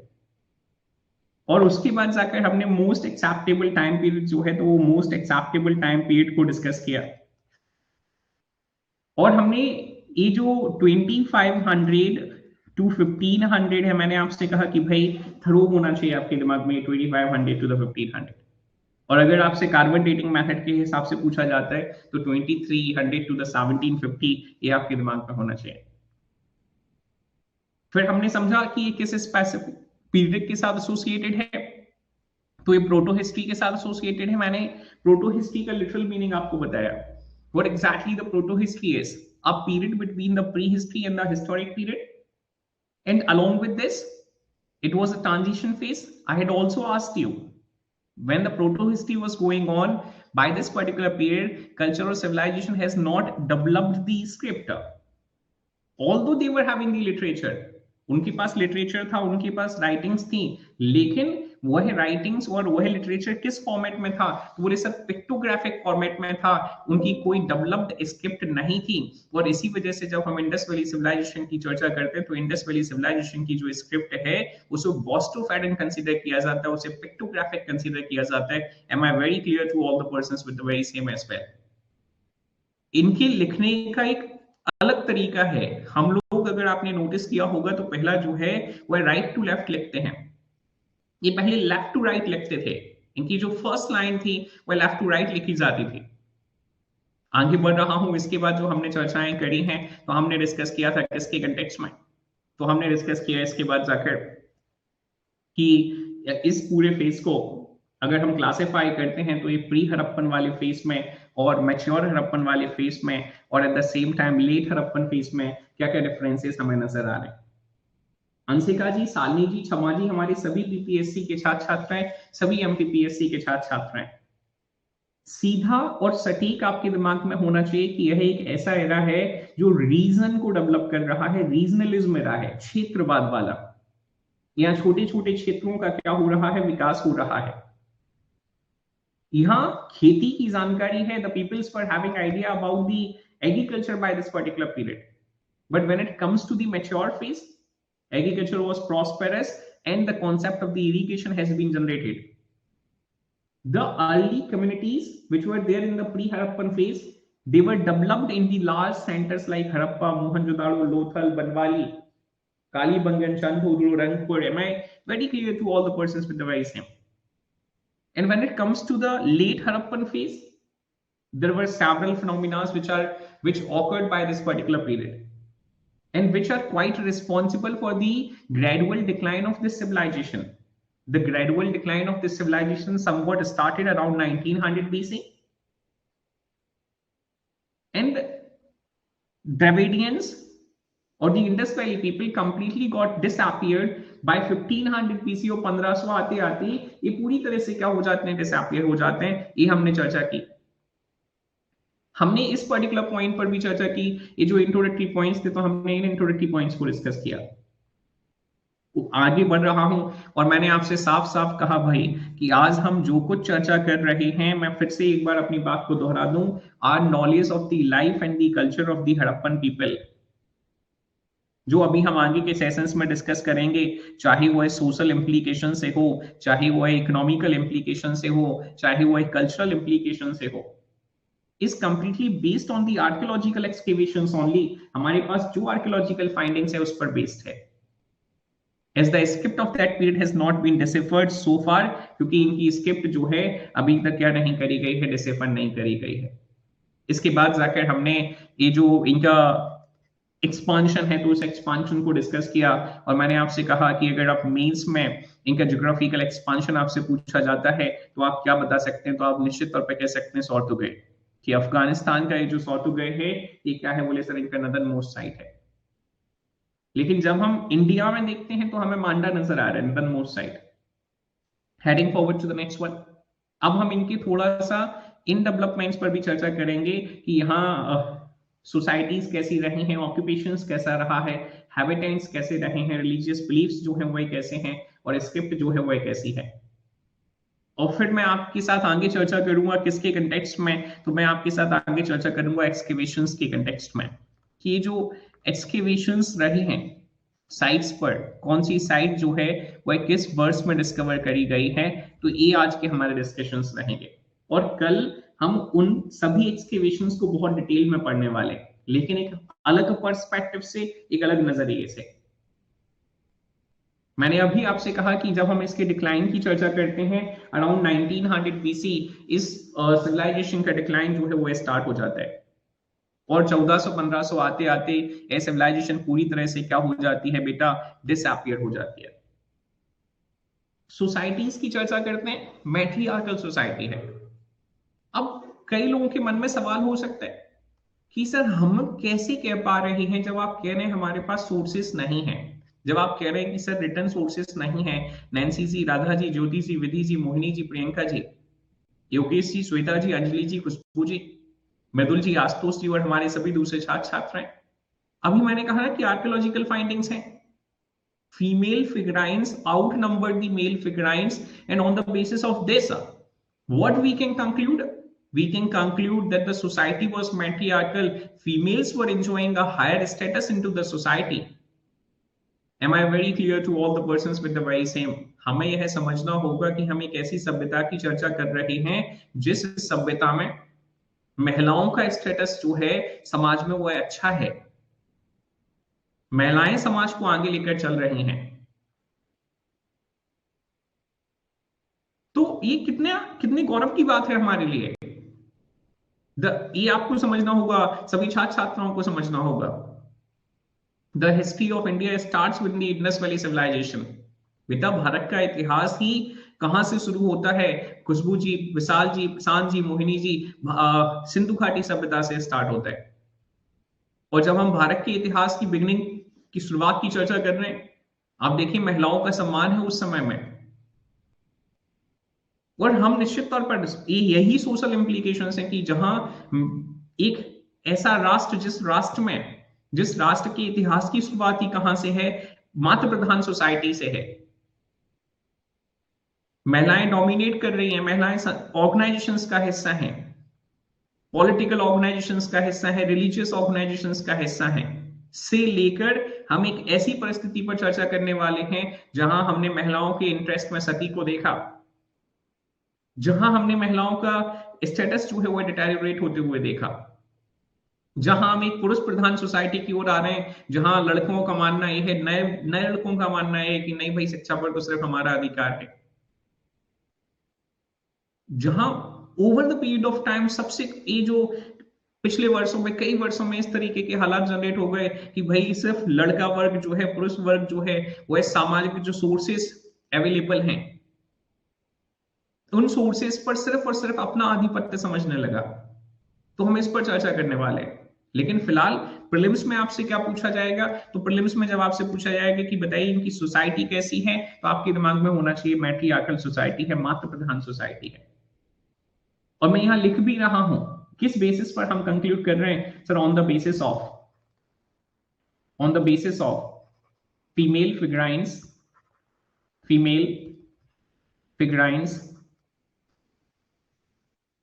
which outnumbered the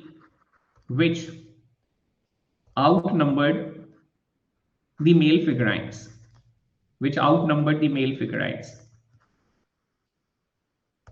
ये आपके दिमाग में क्लियर होना चाहिए। प्रियंका जी, नेहा जी, नैन्सी जी, क्षमा जी, विशाल जी, आशुतोष जी, अमन जी, मृदुल जी और सभी दूसरे छात्र छात्रा, मैं क्लियर हूं आपको सोसाइटीज के साथ? जल्दी से मुझे कमेंट करके बता दीजिए। अब जब हम ऑक्यूपेशन की चर्चा करने जा रहे हैं, इनका ऑक्यूपेशन कैसा रहा है, तो देखिए अभी हमने ना प्री हिस्ट्री में क्या पढ़ा? प्री हिस्ट्री में हमने देखा था कि हम भाई प्री हिस्टोरिक पीरियड, हम जब अभी प्री हिस्टोरिक पीरियड पढ़ रहे थे तो हमने कहां से स्टार्ट किया था? बोले सर आपने हंटर गैदरर से स्टार्ट किया था, और प्रियंका जी ये हंटर गैदरर से न्यूलिथिक पीरियड में फूड प्रोड्यूसिंग स्टेज पर पहुंच गए थे। तो ये हमें इस पीरियड में कैसे नजर आ रहे हैं? बोले sir agriculture along with the cattle rearing, मतलब ये जो हमारा राष्ट्र है कृषि प्रधान, वो आज से नहीं है, वो उसी समय से है जिस समय से भारत के इतिहास की शुरुआत है। तो ऑक्यूपेशन कैसा रहा? बोले सर खेती करते थे और पशुपालन करते थे। ये हमारे दिमाग में बिल्कुल क्लियर होना चाहिए। और इनके हैबिटेंट्स कैसे रहे हैं? अब बोले सर हैबिटेंट्स कौन होता है? बोले सर ये जो सुक्का गैंडेऔर से लेके गए, यहाँ ये मांडा, और उसके बाद जाकर ये आलमगीरपुर, और यहाँ ये दायमाबाद, इस वाले रीजन में जो लोग रह रहे थे, इन लोगों को कैसा कंसीडर किया जाता है? जैसे आज के हैबिटेंट्स को अगर हम क्लासिफाई करें सोशलॉजी में, आप में से अधिकांशतः छात्र छात्राएं जिन्होंने सोशलॉजी मुझसे पढ़ी है, तो मैंने आपको पढ़ाया है कि आज हम हैबिटेंट्स को दो फैमिलीज में क्लासिफाई कर सकते हैं। एक द्रविडियन फैमिली में क्लासिफाई कर सकते हैं और एक आर्यन फैमिली में क्लासिफाई कर सकते हैं। तो इस वाले रीजन में आईवीसी में जो अभी हैबिटेंट्स हैं, यहाँ के जो रहने वाले लोग हैं, वह किस फैमिली का हिस्सा हैं? तो वह द्रविडियन फैमिली का हिस्सा है। अब बोले सर हमें थोड़ा सा समझा दीजिए कि द्रविडियन फैमिली कैसी होती है। आप एक किस आधार पर कह रहे हो कि यहाँ के लोग जो हैं वह द्रविडियन फैमिली का हिस्सा रहे हैं या द्रविडियंस जैसे दिखाई देते हैं? सबसे पहले तो आपको ये समझना है, ऐसे व्यक्ति जिनकी कद काठी जो है वो हट्टी खट्टी नजर आ रही है, मतलब they are having a very solid body appearance, इस तरीके के लोग हमें नजर आते थे किस पर्टिकुलर समय में? बोले इंडस वैली सिविलाइजेशन में। और इस तरीके के लोगों को आज किस फैमिली से कंसीडर किया जाता है? तो इस तरीके के लोगों को आज द्रविडियन फैमिली का हिस्सा कंसीडर किया जाता है। The original people of Russia ऐसा माना जाता है।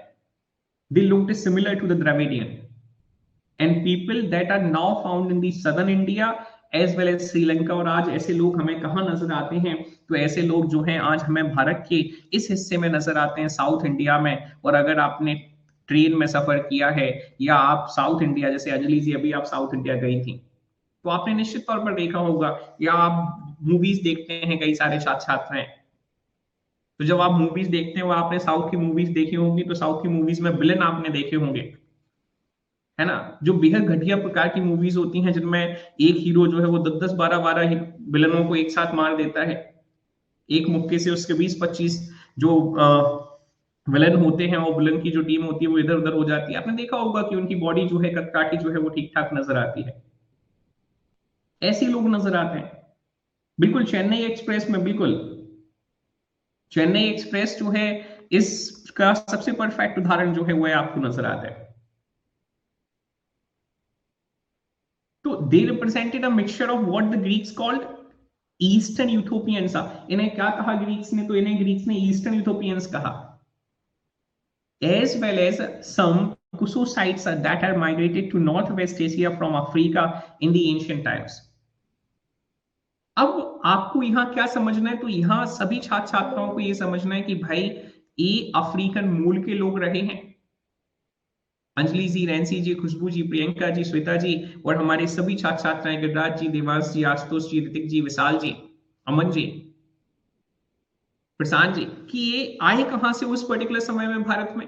सर अफ्रीका से। कहां से आए हैं? अफ्रीका से। Am I very clear to all the persons, to those who are connecting here? You people can let me know। तो आपसे अगर कोई पूछता है आपके पेपर में कि बताइए इनके द्रविडियंस ए हैबिटेंट्स कैसे रहे हैं, बोले सर इनके हैबिटेंट्स जो हैं वो द्रविडियंस रहे हैं। कमिंग टू दिस ओनली, वापस आ रहा हूं, ध्यान से देखिएगा। अब जब रिलीजियस बिलीफ्स पर हम चर्चा कर रहे हैं कि इनके धार्मिक बिलीफ्स कैसे रहे हैं, तो एनिमिज्म एक वर्ड है। बीपीएससी के हमारे सभी छात्र छात्राओं को इस वर्ड पर फोकस करना होगा। हमारे सभी एमपीपीएससी के छात्र छात्राओं को इस वर्ड पर फोकस करना होगा, एनिमिज्म। अब एनिमिज्म क्या है? बोले sir they were worshipping everything which was found in the nature. Worshipping worshipping everything everything which which was found in nature। ये नेचर वर्शिपर हुआ करते थे बेसिकली। तो जो ये पेड़ पौधों की पूजा करते हैं, जानवरों की पूजा करते हैं, उनके रिलीजियस बिलीफ्स कैसे हैं? तो ऐसे लोगों को एनिमिज्म रिलीजियस बिलीफ कंसिडर किया जाता है, that peoples are having animism religious belief. अब अगर हम डाइटीज के आधार पर चर्चा करें कि सर मेल डाइटी कौन रहा है और फीमेल डाइटी जो है वह कौन रहा है, मतलब पुरुष देवता कौन से रहे हैं और जो देवी है वह कौन सी है, किसकी वर्शिप करते थे? तो बोले सर मदर गॉडेस, धरती माँ की पूजा करते थे, क्योंकि सारी चीजों की उत्पत्ति कहां से हो रही है? बोले धरती से हो रही है, तो ये मदर गॉडेस की पूजा करते थे। और जब हम किसकी चर्चा कर रहे हैं? बोले सर ये मेल डाइटी की चर्चा कर रहे हैं, तो ये सर कुछ पशुपति नाथ भगवान जो हैं उनकी पूजा करते थे, ऐसा माना गया। अब बोले सर एक बात बताइए, आपको कैसे पता? ये तो 2500 से हम 1500 के आसपास की चर्चा कर रहे हैं। मेरे पास ना एक बहुत आसान सा सवाल है आप सभी छात्र छात्राओं के लिए। मुझे जल्दी से कमेंट करके बताइए कि इंडस वैली सिविलाइजेशन की जो डिस्कवरी है वह किस वर्ष में रही है? Harappa was excavated in which year? Harappa जो है वह किस वर्ष में एक्सकेवेट किया गया, किस वर्ष में इस पर उत्खनन करे गए? मुझे उम्मीद है कि आपके पास 1921 में, मतलब 102 साल पहले, सिर्फ 102 साल पहले। Am I very clear to all the persons? 1921 मतलब सिर्फ 102 साल पहले। अभी 100 साल पुरानी बात है भाई। और 100 साल पहले हमने क्या किया? बोले सर जमीन खोदकर वहां से आर्टिफैक्ट्स निकाले। और जमीन खोदकर हमने वहां से आर्टिफैक्ट्स निकाले तो हमें क्या मिला? बोले सर हमें एक ऐसी सील मिली। हमें एक ऐसी सील मिली, बोले सर हमें कुछ इस प्रकार की सील मिली। ये आपको एक आपकी स्क्रीन पर एक सील नजर आ रही होगी। जल्दी से मुझे कमेंट करके बताइए कि आपको आपकी स्क्रीन पर एक सील नजर आ रही है? ये आपको सील नजर आ रही होगी आपकी स्क्रीन पर। तो 100 साल पहले हम जब 1921-22 वाले दौर में थे, जब हमें ऐसी सील मिलना स्टार्ट करी, तो हमने देखा आसपास की यार ऐसी किस चीज से हम परिचित हैं, ये कौन हो सकते हैं? तो बोले सर ये भगवान पशुपतिनाथ हैं। Am I very clear to all the persons those who are connecting? जल्दी से मुझे कमेंट करके बता दीजिए। आप देखिए पशु ही पशु इनके आसपास नजर आ रहे हैं।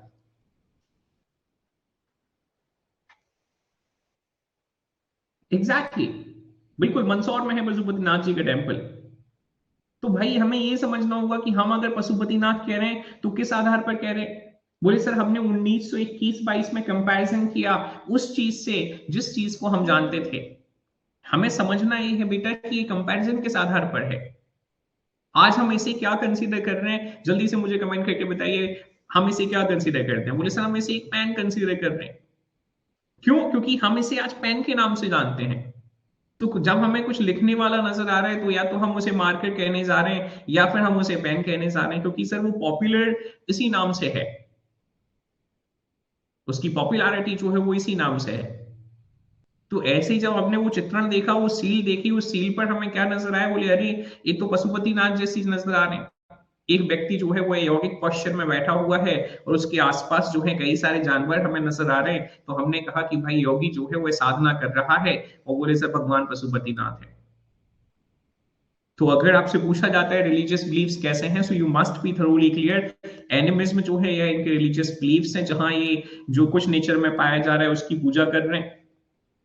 और at the same time male deity के बारे में या फीमेल डाइटी के बारे में आपसे पूछा जाता है तो आपका आंसर क्या हो जाएगा? बोले मदर गॉडेस जो है वो फीमेल डाइटी है, और मेल डाइटी की जब हम चर्चा कर रहे हैं तो पशुपतिनाथ जी है। अब जब हम इनकी स्क्रिप्ट पर चर्चा करते हैं कि इनकी जो लिपि रही है, वो है इनकी लिपि कैसी रही है, तो आपके दिमाग में सबसे पहले तो ये होना चाहिए भाई, एक शब्द होना चाहिए, इसे हम बॉस्टोफेडन कंसीडर करते हैं। Pictographic and written in the right to left in the first line. बोले सर ये देखिए सबसे यहां से लिख रहे हैं, ऐसे ऐसे लिखना स्टार्ट किया इन्होंने, और फिर left to right in the next line. इस पूरी स्टाइल को जो है वो बॉस्टोफेडन कहा जाता है। बोले सर पिक्टोग्राफिक, पिक्टोग्राफिक इनकी जो है वह स्क्रिप्ट है, पिक्चर्स के माध्यम से रिप्रेजेंटेशन कर रहे हैं। और सबसे पहली लाइन जो है वह कैसे लिख रहे हैं? तो बोले सर सबसे पहली लाइन जो है ये लेफ्ट टू राइट लिख रहे हैं, सॉरी राइट टू लेफ्ट लिख रहे हैं। Am I very clear to all the persons with the very same? You people can let me know. तो ये तो इनकी पिक्टोग्राफिक स्क्रिप्ट नजर आ रही है आपको। ये पिक्टोग्राफिक स्क्रिप्ट है, लिखने के आधार पर हम इसे बॉस्टोफेडन कंसीडर कर रहे हैं। और एट द सेम टाइम ये पशुपतिनाथ जी आपको नजर आ रहे हैं, ये आपको द्रविडियंस नजर आ रहे हैं। कमिंग टू द नेक्स्ट, आगे बढ़ रहा हूं। ये इनकी साइट्स हैं। ये क्या है? बोले सर इनकी साइट्स हैं। Indus Valley civilization mature Harappan phase 2600 to this, that is 1900 or 2500 to the 1900। ये मैप है। ये और देखिए अंजलि जी, जैसे अभी ना आप शायद ज्योग्राफी पढ़ रही थी तो आपने ज्योग्राफी में एक शेयर किया हुआ था नेपाल करके, नेपाल का बॉर्डर या आसाम का बॉर्डर करके कुछ तो भी शेयर किया हुआ था। शायद आपके मन में कोई डाउट था नेबरिंग कंट्रीज को लेकर, ऐसा कुछ हो सकता है या जो भी हो, मतलब मैंने मैंने सिर्फ एक अंदाजा लगाया क्योंकि आपने वो पॉइंट आउट करके ग्रुप में भेजा हुआ था। कोई बॉर्डर को लेकर शायद आपके मन में क्वेश्चन था। तो हमें ये समझना होगा maps are not to scale. Maps जो होते हैं वो स्केल का आइडिया नहीं देते। Am I very clear to all the persons with the very same? You people can let me no.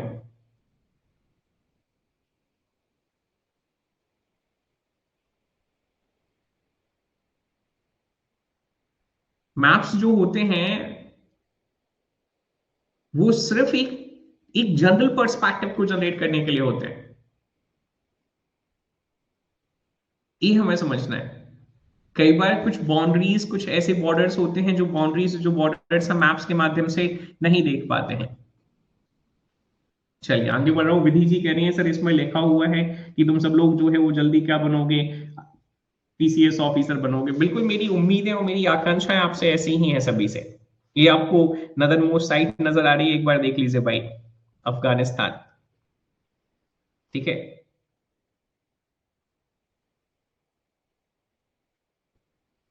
और उसके बाद जाकर ये उसका गड्ढा नजर आ रहा है।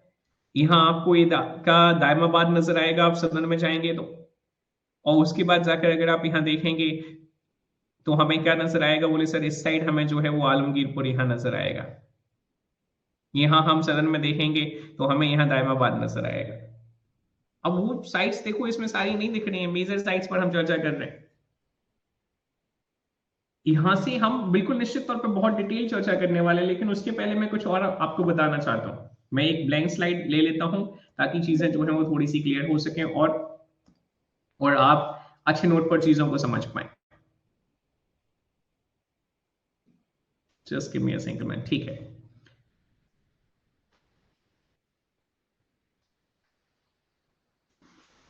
यहां हम लिखने जा रहे हैं साइट। ये साइट्स है हमारी, और ये हम लिखने वाले हैं एक्सकेवेशन। कि इनका जो एक्सकेवेटर, तो हम इनके एक्सकेवेटर और एक्सकेवेशंस जो रहे हैं उन पर चर्चा करने वाले हैं। ठीक है, तो सबसे पहले तो यहीं से चर्चा कर लेते हैं। कहां से, बोले सर हड़प्पा, ए 1921, 1921। दयाराम साहनी, दयाराम साहनी ने क्या किया, वो डिस्कवर किया। उसके बाद जाकर जब हम अगली साइड पर चर्चा करते हैं तो यह है मोहनजोदाड़ो। और Mohenjodaro sir 1922, 1922। R D Banerjee consider करते हैं, मैं पूरा नाम लिख देता हूं, राखल दास बैनर्जी, राखल दास बैनर्जी। ठीक है, and Mortimer wheeler, and Mortimer wheeler. आपको प्रेफरेंस जो है वह किसको देना है, तो आपको प्रेफरेंस जो है वह राखलदास बैनर्जी जी को ही देना है। कमिंग टू द नेक्स्ट, आगे बढ़ रहा हूं। ध्यान से सुनने का, समझने का प्रयास करिएगा और नोट डाउन करने का प्रयास जरूर करिएगा जब हम लोथल की चर्चा करते हैं। तो ये इसकी, अच्छा ठीक है, लोथल, तो लोथल की डिस्कवरी किस वर्ष में है, तो बोले सर लोथल जो है वह 1957 में एस आर राव ने डिस्कवर किया था। एस आर राव ने। Very clear to all the person with the very same? इसके बाद जब आप अगली साइड पर चर्चा कर रहे हैं तो अगली साइड पर हम चर्चा कर सकते हैं कालीबंगन के कंटेक्स्ट में, ब्लैक बेंगल्स के नाम से जिसे कई बार रेफर किया जाता है। कालीबंगन, कालीबंगन की कई सारे डिस्कवरर हैं भाई। कालीबंगन जो है इसके कई सारे डिस्कवरर नजर आते हैं, लेकिन हमें क्या याद रखना है, तो हमें याद रखना है अमलानंद। पहले तो 1953 अमलानंद घोष जो है, अमलानंद घोष। ठीक है, एट द सेम टाइम हमें याद रखना है किसके बारे में, बोले sir doctor B B Lal, doctor B B Lal and B K Thapar, and B K Thapar. ये सभी जो हैं, ये सभी क्या है, बोले सर इसके एक्सकेवेटर हैं। चंद हुदड़ो की अगर आप चर्चा करेंगे, चंद हुदड़ो, तो चंद हुदड़ो का जो एक्सकेवेशन है बेसिकली ये हम 1935 में कहते हैं। 1931 से 35 के बीच कंसिडर किया जाता है, और इसमें हमें दो एक्सकेवेटर नजर आ रहे हैं। एक एनजी मजूमदार नजर आते हैं, एनजी मजूमदार। और एनजी मजूमदार 1931 में यहां स्टार्ट करवा रहे। और ई मैके, अर्नेस्ट मैके, जिन पर हमने चर्चा करी थी, तो ये अर्नेस्ट मैके 1935 इसके साथ एसोसिएटेड हैं, ये आपको याद रखना है। जब हम रंगपुर की एक्सकेवेशन की चर्चा कर रहे हैं, तो रंगपुर का जो एक्सकेवेशन हमें नजर आ रहा है वो 1931 में हमें पहले नजर आता है। सबसे पहले 1931 एमएस वाट्स जो है, ये क्या कर रहे हैं, बोले सर एमएस वाट्स ए इसके एक्सकेवेटर है। और इस पर कई सारे एक्सकेवेशन रहे, और दूसरा एक्सकेवेशन एसआर राव की लीडरशिप में रहा, 1953 के आसपास ये रहा, 1953 और 54 में एसआर राव। ठीक है, कमिंग टू द नेक्स्ट। अगर हम बनवाली के कंटेक्स्ट में चर्चा करें कि बनवाली का जो एक्सकेवेशन है, तो बनवाली का एक्सकेवेशन किस वर्ष में रहा, तो बनवाली का एक्सकेवेशन जो है वो 1973 से 1974 में है। और आर एस बिस्ट जो है, ये क्या कर रहे हैं, बोले सर आर एस बिस्ट इसके एक्सकेवेटर है। चला head forward to the next slide, please do let me know, क्या हम अगली स्लाइड की ओर बढ़ सकते हैं?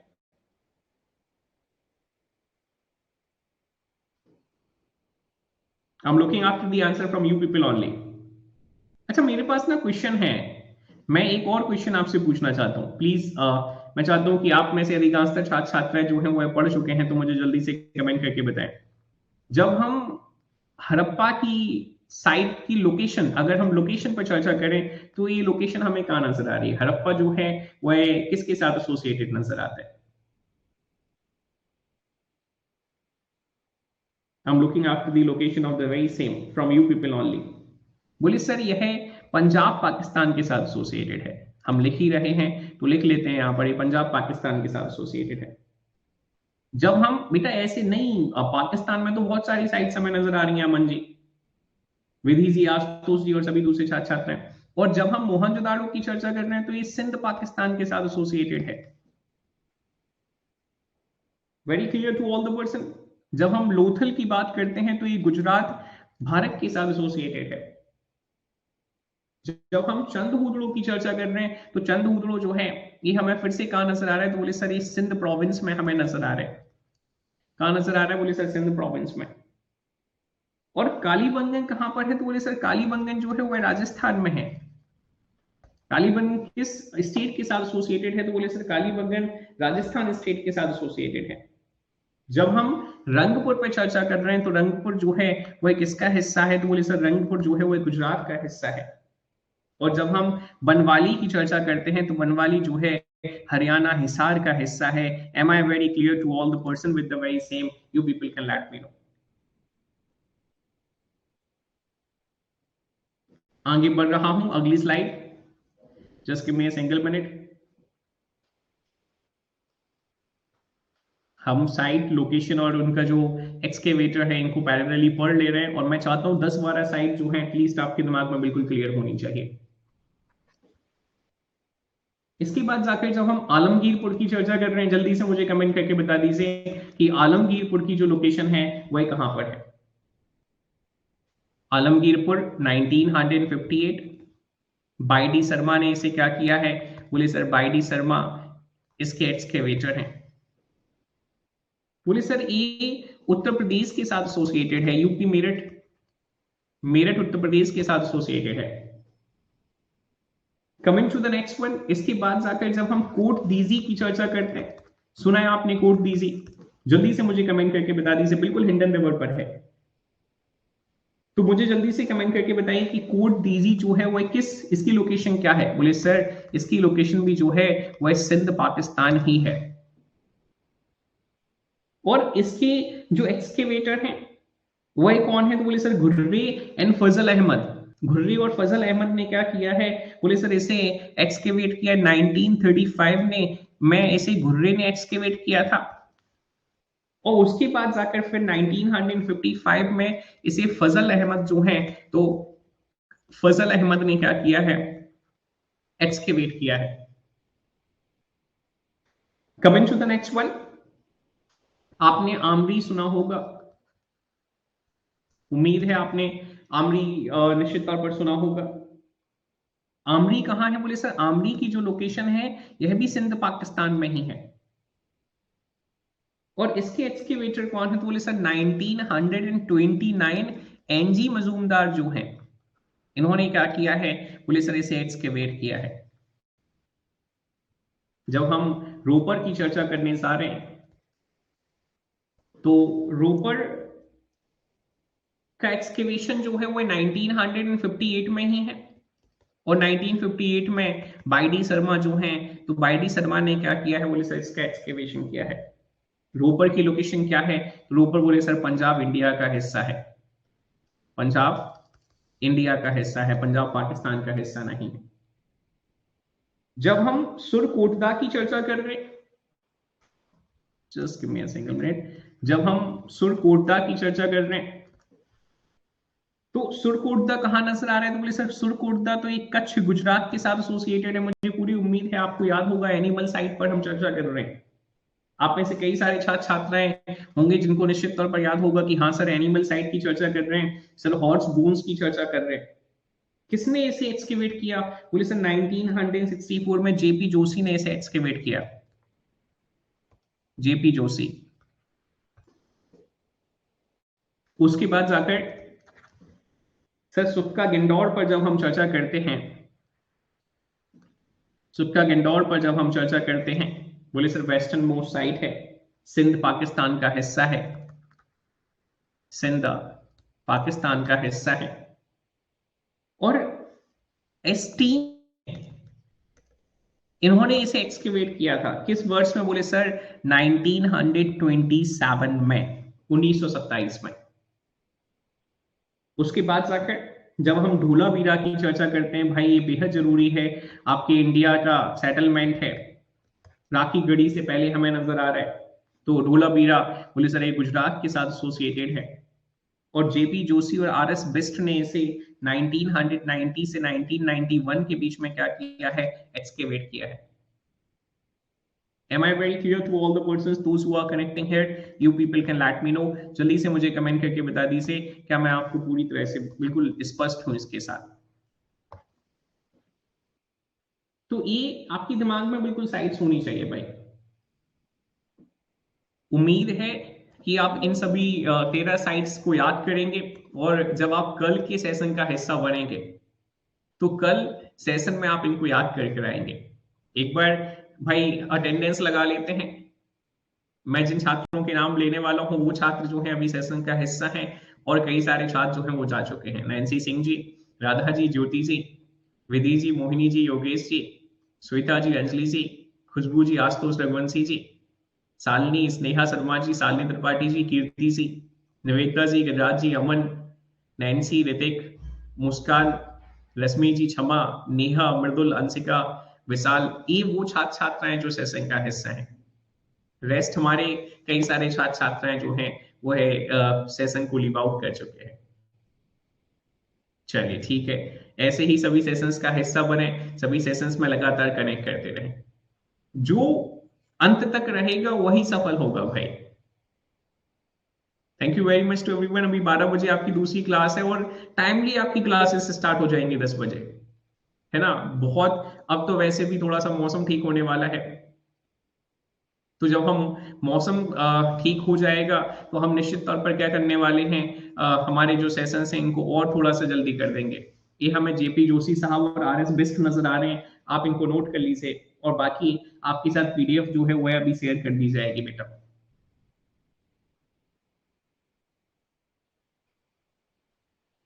चलिए, thank you very much to everyone. Please take care, ध्यान रखें, सुरक्षित रहें। सर सिंध इंडिया में भी है। अरे अंजलि जी, सिंध इंडिया का हिस्सा तो अब बचा ही नहीं है ना, अभी तो पाकिस्तान का हिस्सा हो गया। बॉम्बे से जो कार्व आउट किया गया 1935 में, वो सिंधी को कार्व आउट किया गया था, ऐसा हमने गवर्नमेंट ऑफ इंडिया एक्ट 1935 में पढ़ा हुआ है।